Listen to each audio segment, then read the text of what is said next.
Hey guys, welcome back. So in this video, I'm going to show you how to check Google Play purchase history.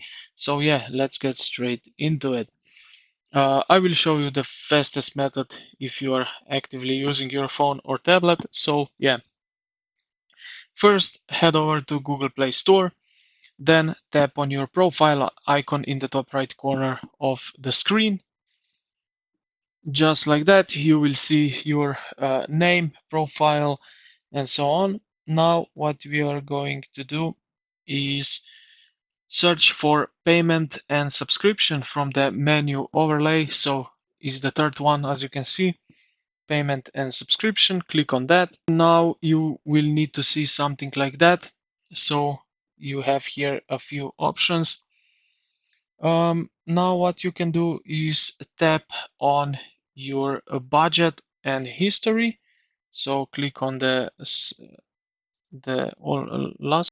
And now what you can do is basically just scroll through what you have here, um, your past transaction itemized by date and price. So yeah, this is pretty much how you can do that, how to check history. So I hope this video helped you out.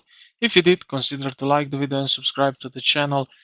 Thank you for watching, and I will see you in the next one.